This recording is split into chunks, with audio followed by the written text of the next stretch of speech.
আজকাল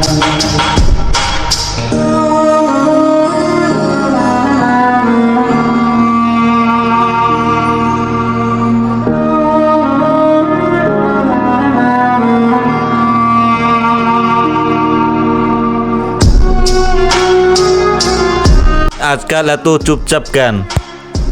সংসারের দায়, পড়াশোনা, মায়ের ওষুধ সব একসাথে সামলাতে কষ্ট হয় রে। আমি আছি না, আমি কি শুধু খাওয়ার জন্য ভাই? ভাই আমার জন্য সব করেছে আর আমি শুধু অভিযোগ করি।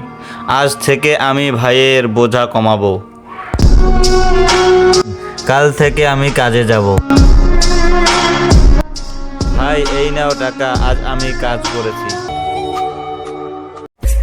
কারণ তুমি একা না ভাই, আমরা দুই ভাই। একমাত্র ভাই ভাইয়ের বিপদের পাশে থাকে।